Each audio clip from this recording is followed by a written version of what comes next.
இல்லையா? சிலர்லாம் என்ன கேட்பாங்க, பிரதர் இதெல்லாம் இவ்வளோ எடுக்கிறீங்க, நீங்கள் என்ன படிச்சீங்க? ராங் கொஸ்டின்ருவேன்.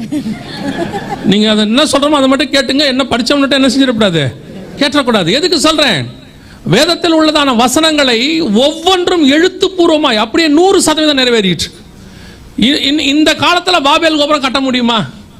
யாராவது பாபேல் கோபுரம் பாருங்க, இது பண்ண வரலாம் கிறிஸ்டியன் கண்ட்ரிஸ். இதில் இருக்கிற 29 நாடு நம்ம சொல்கிறோமே, பெரும்பான்மையான நாடுகள் என்ன நாடு? Christian countries. இவனுக்கு பாபேல் கோபுரத்தை பற்றி தெரியுமா தெரியாதா? தெரியும் தானே. ஆனால் கர்த்தர் சொன்னபடியே வந்துட்டான் பாருங்க. அதுதான் சொல்கிறேன், கர்த்தர் சொன்னார்னா அதில் ஒன்று கூட தவறி போகவே போகாது. ஒரே ஒரு காரியத்தை நான் சொல்லிட்டு முடிக்கிறேன். எவ்வளோ நம்முடைய வேதம் எவ்வளோ பர்ஃபெக்ட்டுங்கிறதுக்கான ஒரு காரியத்தை நான் சொல்லிட்டு முடிக்கிறேன். அதே வெளிப்படுத்தல் 17ஆம் அதிகாரத்தில் 3வது வசனம் சொல்லுது, ஆவிக்குள்ளே என்னை வனாந்தரத்துக்கு கொண்டு போனார், 7 தலைகளையும் 10 கொம்புகளை உடையதும் தூஷணமான நாமங்களால் நிறைந்ததுமான சிவப்பு நிறமுள்ள மிருகத்தின் மேல் ஒரு ஸ்திரீ ஏறி இருக்க கண்டேன். அந்த ஸ்திரீயை பார்த்து 5வது வசனம் சொல்லுது, 4-5 வசனத்தில் யோவான் சொல்றாரு, அந்த ஸ்திரீயை குறித்து நான் ஆச்சரியப்பட்டேன் அப்படிங்கிறார். 4வது வசனம் நினைக்கிறேன். அதில் அவர் சொல்றாரு, அந்த ஸ்திரீயை பார்த்து அவர் என்ன செய்யறாரு? அவர் ஆட்டுக்குட்டியின் ரத்தத்தினாலும் 6 வாசிங்க. அந்த ஸ்திரீ பரிசுத்தவான்களின் இரத்தத்தினாலும் இயேசுவினுடைய சாட்சிகளின் இரத்தத்தினாலும் வெறி கொண்டிருக்கிறதை கண்டேன். அவளை கண்டு நான் மிகவும் ஆச்சரியப்பட்டேன். அதான் அவர் பார்க்கிறாரு. அதுக்கு பின்னாடி அந்த ஆச்சரியம்ன்றதுக்கு பின்னாடி நிறைய இருக்குது. இப்போ நம்ம அதுக்குள்ள போக முடியாது. ஆனா ஒண்ணு, அவர் பார்த்த தரிசனம் ஒரு ஸ்திரீ மிருகத்தின் மேல் ஏறி இருக்க கண்டேன். எங்க பார்க்கிறாரு? மகா பாபிலோனுக்கு முன்னாடி பார்க்கிறாரு. இப்போ யூரோப்பியன் யூனியனுக்காரன் தன்னுடைய சிம்பலாக என்ன வச்சிருக்கிறான் பாருங்க, இதுதான் அவனுடைய சிம்பல். எல்லாத்துக்கும் இதான் சிம்பல். அவனுடைய மேகசினாக இருக்கட்டும், ஸ்டாம்பிங்ஸாக இருக்கட்டும், காயின்ஸாக இருக்கட்டும், நோட்டாக இருக்கட்டும், பார்லிமெண்ட் வாசலில் இருக்கக்கூடிய சிலையாக இருக்கட்டும், எந்த பார்லிமெண்ட்டுக்கு போனீங்கனாலும் அந்த வாசலில் இருக்கிற சிலையில் ஒரு ஸ்திரீ மிருகத்தின் மேல் ஏறி இருக்க கண்டேன். அப்படியே இருக்கும். ஆண்டவர் சொன்னபடியே எந்த பார்லிமெண்ட்டுக்கு போனாலும் 29 நாட்டுக்குள்ள நீங்க எங்க போனாலும் அந்த பார்லிமெண்ட் வாசல்ல இப்படி ஒரு சிலை இருக்கும், வச்சிருப்பாங்க. இது எங்க இருக்குது? வெளிப்படுத்தல் இருக்கு. ஒரு ஸ்திரீ ஏறி இருக்க கண்டேன். ஏன் இந்த சிலை வச்சிருக்கிறான்? அங்க இருக்கிறவனுக்கே தெரியாது. 99% அங்க இருக்கிறவங்களுக்கே தெரியாது. கேட்டா சொல்லுவான் அது ஐரோப்பா, அவ்வளவுதான். யூரோப்பா என்றாலே ஒரு ஸ்திரீ மிருகத்து மேல் ஏறி உட்காந்துருக்கிறதா அடையாளமா வரும். கூகுளில் போய் நீங்க பண்ணி பாருங்க. நீங்க தான் எதுக்கத்தாலும் கூகுளும்பீங்களே. பைபிளையே கூகுளில் சொன்னதான் நம்புவீங்க நீங்க, இல்லைன்னா நம்ப மாட்டீங்க தானே. பைபிளில் உள்ள 4 வசனத்தை கூகுளில் எடுத்துட்டான். ஒரு ஒரு ஒரு ஒரு என்ன சொல்கிறது, ஒரு டிரான்ஸ்லேஷனில் எடுத்துட்டாங்க, ஒரு எடிஷனில். இப்போ இவன் கூகுளில் நம்புறான், பைபிளை நம்ப மாட்டேங்கிறான். ஏதோ ஒரு காரணம் இருக்கும், இல்லாமல் எடுத்துருக்க மாட்டாங்கிறான் அவன். ஐஎஸ்விலையோ இஎஸ்விலையோ என்ன பண்ணிட்டாங்கன்னா சில வேர்சஸை எடுத்துட்டாங்க. ஓல்டு வெர்ஷனில் இருக்கு. கேட்டால் சொல்கிறான் அதுக்கு ஒரு ரீசன் இருக்குங்க, அதனால தான் எடுத்துருப்பாங்கன்றான். அப்போ அவன் கூகுளை வச்சு தான் எதை பண்ணுறான்? பைபிளையே அவன் நம்புறான். அதான் இப்போ நடந்துகிட்டு இருக்குது. அதனால போய் நீங்கள் கூகுள் பண்ணி பாருங்க. யூரோப்பான்னு போட்டிங்கனாலே ஒரு ஸ்திரீ மிருகத்தின் மேல் ஏறி உட்காந்துருக்கிறது தான் வருது. 2000 வருஷத்துக்கு முன்னாடி கர்த்தர் சொன்ன தீர்க்க தரிசனங்கள் அத்தனையும் துல்லியமாய் நம் கண்களுக்கு முன்பாக நிறைவேறி விட்டது. லாஸ்ட் கவர்மெண்ட் புறப்பட்டுருச்சு. திருப்பியும் சொல்றேன், நேபுகாத் நேச்சார் வருவான் என்று எரேமியா சொன்னது போல உங்களுக்கு சொல்லுகிறோம். கவர்மெண்ட் வருது. இந்த வார் ஸ்டார்ட் ஆயிடுச்சு. இஸ்ரேல் வார் நேற்று நம்ம பார்த்தோம். இந்த வாருடைய முடிவில் அடுத்த வல்லரசாக யூரோப்பியன் யூனியன் வந்து உட்காரும். ஒவ்வொன்றையும் கதை கேட்குற மாதிரி கேட்காதீங்க. 20 வருஷமா சில விஷயங்கள்லாம் சொல்கிறோம். வரும்போது கூட வினோபுரத்தை தான் சொல்லிட்டே வந்தேன். சில விஷயங்கள்லாம் சொல்றது அப்படியே துல்லியமா என்ன செய்யுது, நம்ம ப்ராபசி சொல்ல. திருப்பி சொல்றேன், நாங்க இல்லை, பைபிளில் உள்ளதை சொல்றேன். பைபிளில் உள்ள வசனங்கள் அப்படியே என்ன செய்யுது, நடக்குது. ஜனங்களுக்கு அந்த பைபிளில் உள்ள வசனம் நடக்கும் போது ஐயோ நடக்குதுங்கிற உணர்வு வரவே மாட்டேங்குது. வெறும் இன்ஃபர்மேஷனா ஒரு நியூஸா கடந்து போய் விடுகிறீர்கள். பிப்ளிக்கல் ப்ராபசி கண்ணுக்கு முன்னாடி நடக்குது அப்படின்னு உங்களுக்கு தோண மாதிரி யோசித்து பாருங்க. ஒரு 1900 வருஷம் இந்த பூமியில இல்லாத ஒரு இஸ்ரேல்னு ஒரு நாடு வந்துருச்சா? அதுவே எவ்வளவு பெரிய ப்ராபசி. 1900 வருஷம் இல்ல, வந்துட்டான். வந்த 70 வருஷத்துக்குள்ள எத்தனை % தீர்க்கதரிசனம் நிறைவேறிடுச்சு பாருங்க. எருசலேம் வந்துருச்சு, தேவாலயம் கட்ட போறாங்க. நீங்க யோசித்து பாருங்க, எத்தனையோ மதங்கள் பலி கொடுக்குறாங்க. எவ்வளோ மதங்கள் பலி கொடுக்குது. எல்லா மதங்களும் இத்தனை வருஷமா பலி கொடுக்குது, 1000 வருஷமா. ஆனா அவன் ஒரு சிவப்பு கிடாரிய பலி கொடுக்குறாங்கிறது எவ்வளவு பெருசாச்சு. மற்ற எந்த மதக்காரங்க பலி கொடுக்கறது பெருசாச்சா? ஏன் ஆகுது? இத்தனைக்கு ஒரு 3% மக்கள் தான் அவங்க உலகத்துல. ஏன் அவன் சிவப்பு கிடாரிக்கு மட்டும் இவ்வளோ இம்பார்ட்டன்ஸ்? எத்தனை மதங்கள் எத்தனை பலி கொடுக்குறாங்க, எத்தனை மிருகங்கள் கொடுக்குறாங்க. அவங்கவுங்க வசதிக்கு ஏற்ற மாதிரி கோழியில் ஆரம்பிச்சு எல்லாம் கொடுக்குறாங்க. ஆனா எதுவுமே இந்த அளவுக்கு ஏன் ஆகல? ப்ரொபகண்டாவே ஆகல பாருங்க. காரணம் என்ன? கர்த்தர் சொன்ன தீர்க்க தரிசன வசனம் அதுக்கு பின்னாடி இருக்கிறதுனால தான் கர்த்தர் அதை உலகம் முழுவதும் தெரியப்படுத்துகிறார். இதை நாம புரிஞ்சுக்க வேண்டாமா? கடைசி காலத்தில் ஜனங்களுக்கு இருக்கக்கூடிய மிக முக்கியமான விஷயத்துல ஒண்ணு என்ன தெரியுமா? நிர்விசானம், உணர்வில்லாத இருதயம்னு பைபிள் சொல்லுது. மத்திய 24, 37, 38 ஆண்டவர் சொல்லும் போது உணர்வில்லாத இருதயம் இருக்குமா? இப்ப சபைக்கு அதான் நிலைமை. ஒவ்வொரு ப்ராபசியா நடக்குது கண்ணுக்கு முன்னாடி. இஸ்ரவேல் வந்துச்சு. நீங்க 1948ல இருந்து எடுத்துக்கோங்க, இந்த 2024 இந்த 76 வருஷத்துல எவ்வளவு ப்ராபசி. அதுக்கு முன்னாடி தான் விட்டுருங்க. இஸ்ரேல் வந்துச்சு, எருசலேம் வந்துச்சு, தேவாலயம் ரெடி ஆயிருச்சு, பலி பொருள் ரெடி ஆயிருச்சு, நமக்கு முன்னாடி இருக்கிற வல்லரசு கீழே விழுது, அடுத்த வல்லரசு எழும்புது, அடுத்த கரன்சி வருது. நம்ம கண்ணுக்கு முன்னாடி இவ்வளோ ப்ராபசி. நான் இப்போ நம்ம 2 நாள் எடுத்ததை மட்டும் சொல்றேன். இவ்வளோ நடக்குதே, ஏதாவது உணர்வு இருக்குதா உங்களுக்கு? இப்போ நமக்கு என்ன தோணுது? இப்போ கேட்டு முடிச்சுட்டு போகும்போது என்ன தோணுவீங்க? அடுத்து எங்க போலாம்? கிரில்லா,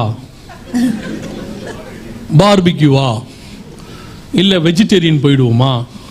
செருப்பு போடுற இடத்துலயே பிசாசு தட்டி தூக்கிட்டான் எல்லாத்தையும்.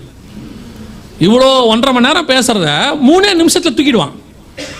ஆனால் வேதம் சொல்லுது, ஒரு தேவ தூதன் வந்து சொல்லிட்டு போனானா மரியாள் அதை தன் மனதிலே வைத்துக் கொண்டாள். தானியேல் இடத்துல ஒரு தேவதூதன் வந்து சொல்லிட்டு போனா, நான் பல நாட்கள் அந்த செய்தியினாலே நோய்வாய்ப்பட்டவனை போல இருந்தேன். அவன் சொல்றான், அந்த பொருளை அறிய நான் ஆவலாய் இருந்தேன். யோசித்து பாருங்க. அதனால தான் அவன்லாம் பரிசுத்தவனாகி பரதேசுக்குள்ள போயிட்டான். இப்ப நமக்கு இன்னும் கன்ஃபர்மேஷனே இல்லை, இன்னும் கன்ஃபர்மேஷனே இல்லை. கவனிச்சு கொள்ளுங்க, காலம் மிக சமீபம். கர்த்தருக்கு சித்தமானால் நீங்களும் நானும் கடைசி ஜெனரேஷன். சபை காலத்தில் சொல்றேன், உலகத்தில் இல்லை, சபை காலத்தில். நம்முடைய காலத்தில் சபை எடுத்துக்கொள்ளப்படுமானால் நாம் தான் கடைசி தலைமுறையாக இருப்போம். அப்ப இந்த கிறிஸ்துவை சந்திக்கிற தலைமுறை நாம் இருப்போமா? யோசிச்சு பாருங்க. மோசே கிட்ட பிரமாணத்தை கொடுத்தாரு. கிட்டத்தட்ட 2000 வருஷம் அந்த பிரமாணம் வந்துகிட்டே இருக்கு.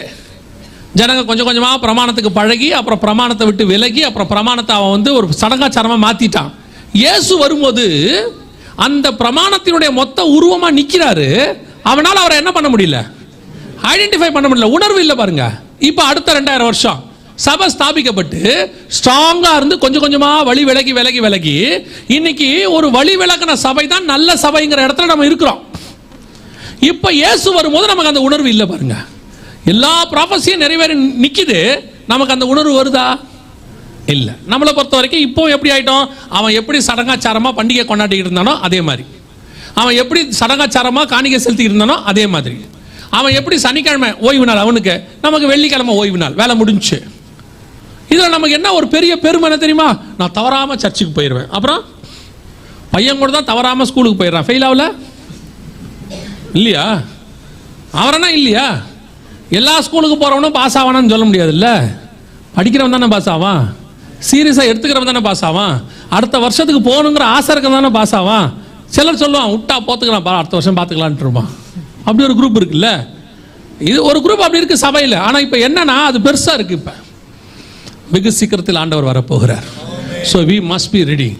நாம் அந்த இயேசுவை சந்திக்க ஆயத்தப்பட்டிருக்கிறோமா? நான் திருப்பியும் சொல்றேன், இது நமக்கு கொடுக்கப்பட்டிருக்கிற ஆயத்த காலம் மட்டுமே, வேற எதுக்கான காலமும் கிடையாது. இது கிரேஸ் பீரியடுமா. இந்த ஃபோனை ரீசார்ஜ் பண்ணுறதுக்கு ஒரு 2-3 நாள் கொடுப்பான் கடைசியாக. கிரேஸ் பீரியட் வெறும் இன்கமிங் மட்டும் வரும், அவுட் கோயிங் போகாது. ரீசார்ஜ் பண்ணிக்கங்க அப்படிம்பான்ல, அந்த இன்கமிங் மட்டும் வந்துகிட்டு இருக்கிற காலம் மாதிரி இது. இதில் ஆயத்தப்பட்டுட்டா நல்லது. இல்லையா? நான் எப்பவும் சொல்கிறது தான், உங்கள் ரத்த பழிக்கு நான் நீங்களாக இருக்கிறேன். சொல்ல வேண்டியதை நான் என்ன குறிச்சோ, என் ஊழியத்தை பற்றியோ, என் தேவையை குறிச்சோ, என் குடும்பத்தை பற்றியோ இத்தனை வாட்டி வந்திருக்கிற ஒரு நாள் உங்கள் மத்தியில் பேசினதில்லை. பெருமைக்காக சொல்லலை. அந்த சபை பரலோகத்தில் போக வேண்டும் என்பது மட்டும்தான் தேவ திட்டம். என்னை பற்றி நீங்கள் தெரிஞ்சுக்க வேண்டிய அவசியம் உங்களுக்கு இல்லவே இல்லை. ஆனால் சொல்லப்பட்ட வார்த்தைகளுக்கு செவி கொடுங்கள். காலம் செல்லாது, இயேசு வரப்போகிறார். இந்த வருகையில் நான் போகணும் அப்படின்னு நீங்கள் தீர்மானிச்சிங்கன்னா, முதலாவதாக இயேசு கிறிஸ்துவின் ரத்தத்தினாலே பாவ மன்னிப்பின் நிச்சயத்தை நீங்கள் பெற்றிருக்க வேண்டும். இயேசு என் பாவத்தை மன்னிச்சாருங்கிற நிச்சயம் இருக்கணும். சிலர் சொல்லுவாங்க, நாங்கள்லாம் எத்தனை தலைமுறை கிறிஸ்டின் தெரியுமா? சிலருக்கு இன்னும் கொஞ்சம் இருக்கு. தப்பாக எடுத்துக்காதீங்க, எடுத்துக்கிட்டாலும் ஒன்றும் பிரச்சனை இல்லை. இப்போ என்ன பண்ண போறீங்க? என்ன மிஞ்சி போனால் என்ன பண்ணுவீங்க? அடுத்த வாட்டி கூப்பிடாதீங்கன்னு சொல்ல போறீங்க, அதானே? அதுக்குள்ளே வருகை வந்துடும், வந்துடாதீங்க. சிலருக்கு என்ன இருக்கு தெரியுமா, இந்த சபை பெருமைன்னு ஒன்று இருக்கு. என்ன பெருமை? சபை. அந்த சபையில இருந்தா பரலோகத்துக்கு போயிடலான்னு அவன் நினைச்சிட்டு இருக்கான். பொதுவாக அந்த பாரம்பரிய சபையா இருக்காங்கல்ல, அவங்க சந்தா கட்டி சபையில இருந்தோம்னா கல்லறையில் இடம் கிடைச்சிரும். அவங்க அதை பரலோகத்தில் இடம் கிடைச்ச மாதிரி நினைச்சுப்பாங்க. பார்த்துருக்கீங்களா? நமக்கு கல்லறையிலலாம் இடம் இருக்கு, கொடுத்துருவாங்க. கல்லறையில் கொடுத்துருவாங்க, யாரும் இல்லைன்னா. பரலோகத்தில் கிடைக்குமா? அதே மாதிரி இந்த பெந்தகோஸ்தே சபைக்குள்ள ஒரு பாரம்பரியம் இருக்கு, ஒரு பெருமை இருக்குது. என்ன பெருமை தெரியுமா? நான் யாரு? ஐபிசி. ஐபிசினா பரலோகத்துக்குள்ள ஃபர்ஸ்ட் கை பிடிச்சு கொண்டு விட்டுருவாங்களா அவங்கள? வாங்க ரைட்ல வாங்க, பார்க்கிங் உங்களுக்கு அங்கே வச்சிருக்கோம். ஐபிசிலாம் ரைட்ல வா, ஐபிஏ லெஃப்ட்ல வா. நீங்க நாங்க கிருபாசனம் பக்கத்தில் வந்து உட்காருங்க. சிங்காசனம் பக்கத்தில் உட்காரத்துக்கு தான் கிருபாசனம். நீங்க சிபிஎம் தூரமாக உட்காருங்க, நல்ல கேள்வி கேட்பீங்க. அப்படியா சொல்ல போறாங்க? அதில் சிலருக்கு பெருமை இருக்கு. நான் அந்த சர்ச்சு பேசும்போதே நான்லாம் கிருபாசனம் அப்படின்னாரு ஒருத்தர் அன்னைக்கு. நான் கேட்டேன், பேரா அவங்க பேரான்னு கேட்டேன். இல்லை நான் சர்ச்சு. எந்த சர்ச்சும் பரலோகத்துக்கு போகாது. நாம் தான் சபை, நாம தான் பரலோகத்துக்கு போக போறோம். எல்லாருக்கும் சபை தேவை, சபை கூடி வருவதில் விட்டு விடாதிருங்கள். ஆனா பெருமை இருக்குல்ல, சில ஆளுக்கு இந்த படிப்பு பெருமை, சில ஆட்களுக்கு வந்து இந்த பண பெருமை, சில ஆட்களுக்கு வந்து இந்த ஜாதி பெருமை மாதிரி, சில ஆட்களுக்கு பெந்தகோஸ்தேக்காரங்களுக்கு சபை பெருமை இருக்குது. நான் யார் தெரியுமா? நாங்கள்லாம் 3 தலைமுறை 4 தலைமுறை, அந்த 3 தலைமுறை வந்துடும். ஏன்னா ஒழுங்கா இருந்துட்டு போயிட்டாங்க. நீங்க வருவீங்களான்னு மட்டும் பாருங்க. நீங்க வருவீங்களான்னு பாருங்க. உங்க தாத்தா ஊழியக்காரா இருக்காருன்னு உங்களுக்கு என்ன அங்க போய் ரெக்கமெண்டேஷன் கொடுக்க போறாங்களா? அவங்க தாத்தாலாம் ஊழியக்காரங்க அப்படின்னு பார்த்தா, ஆரோனுடைய சந்ததியில் வந்தவர் தான் ஏலி. ஏலியோடைய பையங்க தான் இருந்தாங்க. அப்ப அவங்களாம் என்ன செய்யணும்? போணுமா இல்லையா? அப்ப தாவீதுடைய பையன் தான் அப்சலோம், போணுமா இல்லையா? ஆபிரகாமுடைய பையன் தான் இஸ்மவேல், போணுமா இல்லையா? அப்பா வச்சு போக முடியாதுன்னு பழைய ஏற்பாட்டிலே முடி போச்சு. புதிய ஏற்பாட்டில் சான்ஸே கிடையாது. உங்க அப்பா ஊழியக்காரா இருந்தா அது அவர் போவாரு, நீ என்ன? உங்க அப்பா ஆவிக்குரியவரா இருந்தா அவர் போவாரு, நீங்க என்ன? சிலருக்கு அப்படி ஒரு பெருமை. அவரும் நாங்க கர்த்தருக்கு ஸ்தோத்திரம், நமக்கு நல்ல தாய் தகப்பனை கொடுத்தாரு, நாம பரலோகத்துக்கு போய் அந்த பேரை காப்பாற்றணும்னு நினைச்சுக்கோங்க. அவ்வளவுதான். நான் இந்த சர்ச்சில் மெம்பர், அதனால முன்னுரிமை கொடுப்பாங்க. நீங்க இந்த சர்ச்சில் மெம்பரா இருக்கிறதுனால பார்க்கிங் கூட கொடுக்க மாட்டாங்க. அதுவே கிடைக்க மாட்டேங்குது. பரலோகத்தில் எங்க கிடைக்கும் போது?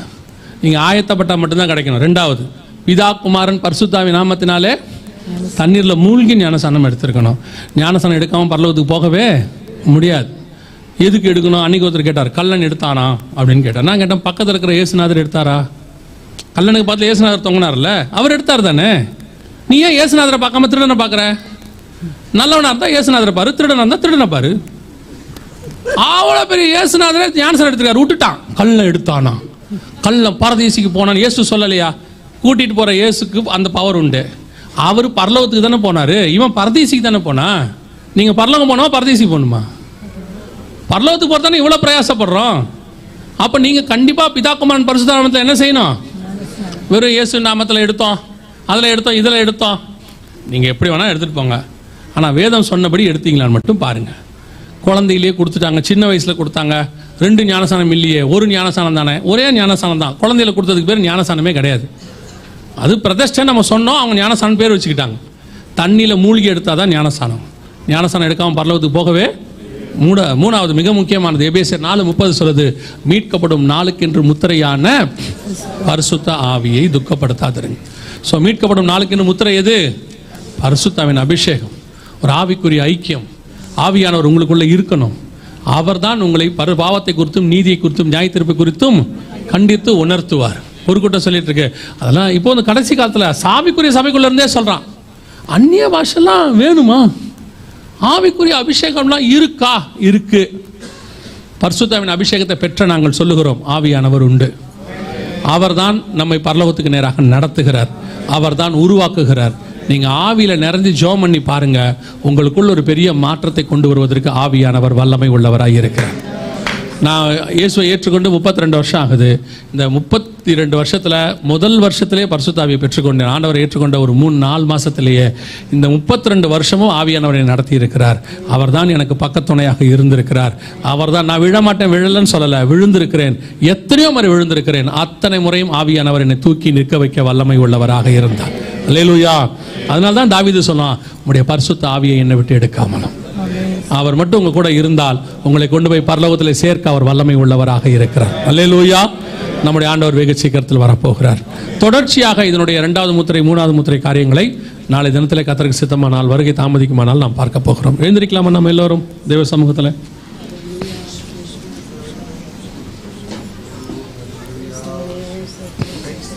Thank you Jesus. ஒப்பு கொடுப்போமா? எத்தனை வருஷம் நீங்கள் சபையில் மெம்பராக இருக்கின்றது முக்கியம் இல்லை. இயேசு வரும்போது அவருக்குள்ளே இருக்கிறீங்களான்றது தான் முக்கியம். 3.5 வருஷம் யூதாஸ் இயேசுவோடையே இருந்தான். கடைசி சில நாட்களில் அவன் நரகத்துக்கு போயிட்டான். ஆனால் வாழ்நாளெல்லாம் ஒருத்தன் கல்லனாக இருந்தான். கடைசி சில மணி நேரங்கள் அவன் சிலுவையில் இயேசுவை ஏற்றுக்கொண்டான். அவன் பரதீசிக்கு போயிட்டான். நீங்கள் எத்தனை வருஷம் எப்படி இருக்கீங்கன்றது முக்கியம் இல்லை. இயேசு வரும்போது நீங்கள் எப்படி இருக்கீங்கன்றது தான் முக்கியம். மனுஷகுமாரன் நினையாத நாளிகளை வருவார் என்பதனால எப்பவும் அவருக்காக விழித்திருக்கிறவர்களாய் நாம் காணப்பட வேண்டும். இத்தனை வருஷம் இருந்தேங்கிற பெருமை கொஞ்சம் ஓரமாக வச்சிடுங்க. எத்தனையோ வருஷம் ஊழியம் பண்ணான் ஏலி, ஆனால் பெட்டி கையை விட்டு போயிடுச்சு. அதான் முக்கியம். நான் இருக்கிற வரைக்கும் பெட்டி என்னை விட்டு போகக்கூடாது, உடன்படிக்கை என்னை விட்டு போகக்கூடாது. அதனால தான் ஆண்டவர் திருப்பி திருப்பி சொல்றார், நான் வரும் அளவு உனக்குள்ளதை பற்றி கொண்டிரு, நான் வரும் அளவு உனக்குள்ளதை பற்றி கொண்டிரு. ஆண்டவர் நமக்கு ஒரு நல்ல ஆசீர்வாதமான சபை கொடுத்திருக்கிறார், நல்ல உபதேசத்தை கொடுத்திருக்கிறார், உபதேசத்தில் நிலைநிற்கக்கூடியதான ஒரு நல்ல வைராகியத்தையும் நமக்கு கொடுத்திருக்கிறார். முடிவு பரியந்தம் நிலைநிற்பவனே ரட்சிக்கப்படுவான் என்று வேதம் சொல்லுது. உங்களை ஒப்பு கொடுங்க, எதுவாக இருந்தாலும் ஒப்பு கொடுங்க. நம்ம நரகத்துக்கு போகிறதுக்காக சர்ச்சுக்கு வரல, கைவிடப்படுவதற்காக சபைக்குள்ள காலை வைக்கல. நமக்கு மட்டும் ஒரு வைராக்கியம் இருக்கணும். எப்போவுமே நான் எப்பவும் அந்த வார்த்தையை அடிக்கடி சொல்வேன், என் சபைக்குள்ள ஒருத்தன் காலை வச்சுட்டானா அவன் நரகத்துக்குள்ள கால் வைக்கவே கூடாது. அதுதான் பூமியில வைக்கிற கடைசி இடமாக இருக்கணும். என் சபைக்குள்ள ஒருத்தன் வந்துட்டானா அவன் பரலோகத்துக்கு தான் வரணும். அவனுக்கு வேற சாய்ஸே கொடுக்க கூடாது. No more choice. சபைக்குள்ள வந்தவன் நிச்சயம் பரலோகத்துக்கு வருவானுங்கிற நிச்சயம் என் சபையில் இருக்கணும். என் சபை அப்படி ஒரு உத்தரவாதம் உள்ள சபையா இருக்கணும். என் கூட வந்துட்டா அவனை பரலோகத்துக்கு நான் கூட்டிட்டு போயிருவேன். அதனால தான் பவுல் தைரியமா சொல்றாரு, நான் கிறிஸ்துவை பின்பற்றுகிறது போல நீங்கள் என்னை பின்பற்றுங்கள். ஒப்பு கொடுப்போமா தேவ சமூகத்தில்? எங்கே பலவீனமா இருக்கிறீங்க, எங்கே ஆயத்தம் இல்லாமல் இருக்கிறீங்க, எங்கே நாங்கள் இன்னும் கட்டப்பட வேண்டி இருக்கிறது, எங்கே இன்னும் பழுது பார்க்க வேண்டி இருக்குது, என் பலிபீடத்தை எல்லாத்தையும் கொஞ்சம் ஆராய்ந்து பாருங்க. அந்த ஆராய்ந்து பார்க்கிற ஒரு நிமிஷத்தில் நான் ஒரே ஒரு காரியத்தை கேட்டு ஜெபித்து முடிக்க விரும்புகிறேன். நான் வரேன் சபைக்கு, எல்லாம் தெரியுது, சத்தியம் அறிஞ்சிருக்கிறேன், ஆனால் இன்னும் ஞானஸ்தானத்துக்கு என்னை தாழ்த்தி ஒப்பு கொடுக்கல. எடுக்கலான்னு தள்ளி போட்டுட்டேன், அல்லது எடுக்கணுன்ற எண்ணம் இல்லை, அல்லது எனக்கு தெரியாது, அல்லது குழந்தைகள் எடுத்தது போதும்னு நினச்சிட்டு இருந்தேன். ஆனால் இன்னைக்கு ஆண்டவர் என்னோடு கூட பேசி இருக்கிறார், இன்னைக்கு என்னை உணர்த்தி இருக்கிறாரு. நான் ஞானஸ்தானம் எடுக்க என்னை ஒப்பு கொடுக்கிறேன். நான் அவரோடு கூட உடன் பங்காளியாய் மாற விரும்புகிறேன். அவரோடு கூட மரித்து உயிர்த்தெழுதல் பங்கடைய நான் விரும்புகிறேன். நான் கிறிஸ்துவோடு கூட சிங்காசனத்தில் கூட உட்கார விரும்புகிறேன். அதற்கான முதல் படியான இந்த ஞானஸ்தானத்துக்கு, இந்த உடன்படிக்கைக்கு என்னை தாழ்த்தி ஒப்பு கொடுக்கிறேன் அப்படிங்கிறவங்க இருந்தா உங்க வலது கரத்தை உயர்த்துங்க பார்ப்போம். உங்களுக்காக நாங்கள் ஜெபிக்க போகிறோம். நன்றாக உயர்த்துங்க. மற்றவங்களை பற்றிலாம் கவலைப்படாதீங்க. ஞானஸ்தானத்துக்கு ஒப்பு கொடுக்குறோம் யார் இருக்கிறீங்க? எல்லா கண்களை மூடி இருப்போம். நாம் ஜெபிக்க போகிறோம். ஞானஸ்தானத்துக்கு ஒப்பு கொடுக்குறோம் யாராவது இருக்கிறீங்களா? அவங்க கரங்களை உயர்த்துங்க பார்ப்போம். நாம் ஜெபிக்க போகிறோம். Thank you Jesus. ரைட். நீங்கள் யாராவது எடுக்க விரும்பினால் முடிஞ்ச பிறகு உங்கள் ஊழியக்காரரை கூட வந்து பாருங்கள். அவங்க உங்களுக்கு அதுக்கான காரியத்தை செய்வார்கள். நாம் ஜெபிக்கலாமா இப்பொழுது?